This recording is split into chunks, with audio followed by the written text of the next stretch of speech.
पाद हैं और तुम हमसे विवाह कर लो। उस देवी ने भी राजा उत्तानपाद से कहा कि प्रभु ठीक है, मैं आपके साथ विवाह करने को तैयार हूं। गंधर्व विधि से राजा उत्तानपाद ने सुरुचि, उस कन्या का नाम था सुरुचि, सुरुचि के साथ में विवाह कर लिया। अब सुरुचि के साथ में विवाह किया, उसको रथ पे बिठा करके लेकर के आ रही है। रथ पे बिठाई, महल के पास पहुंचे तो महल के द्वार खुले। महल के द्वारों को खुलते सुनीति आरती की थाली लेकर के खड़ी हुई थी कि मेरे प्रभु आएंगे, मैं आरती उतारूंगा। सुनीति को देख करके सुरुचि रथ में बैठी हुई देखकर बोली, प्रभु ये कौन है? राजा उत्तानपाद बोले, देवी ये हमारी पहली पत्नी है सुनीति। अब सुरुचि कहने लगी कि प्रभु पहली पत्नी, अरे यदि ये यहाँ पर रहेगी तो मैं नहीं रह सकती और मुझे रखना है तो इसका त्याग कर दीजिए। उसका नाम सुरुचि, जो संसार की रुचि में लगी रहे, जो संसार की रुचि में, संसार की प्रवृत्तियों में, संसार की दुर्भावनाओं में लगी रहे।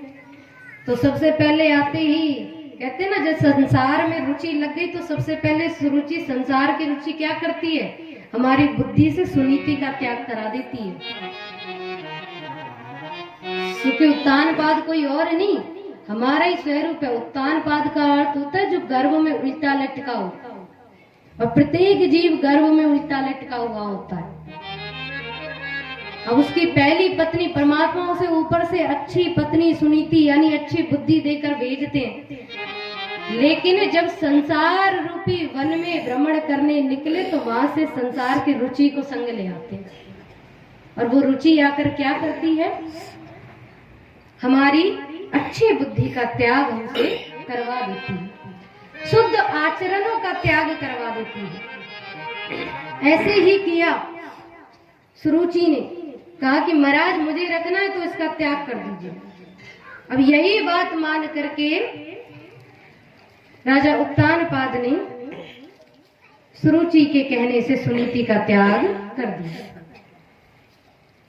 सुनीति का त्याग होती, सुनीति जिस समय त्याग किया, वन में रहने लगी, उस समय गर्भवती।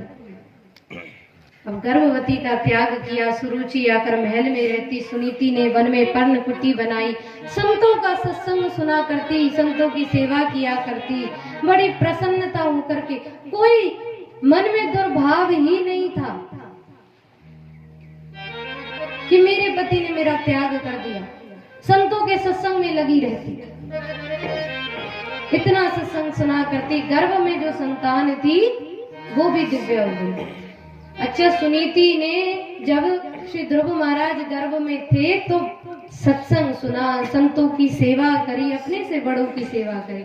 ऐसे ही जब भी कोई महिला, कोई मैया गर्भवती हो तो गर्भवती हुई मैया को चाहिए कि कभी किसी से अपशब्द ना बोले। दूसरा कि सर्वप्रथम बड़ों की सेवा करे और बिना बड़ों को खाना खिलाए खुद ना खाए। ऐसा नहीं कि पहले खुद खा लिया बाद में बड़ों को पूछ रहे हैं। घर में कोई भी बड़ा हो, सास हो, ससुर हो, कोई भी हो, अपने से बड़ों को खाना खिला करके ही खाए।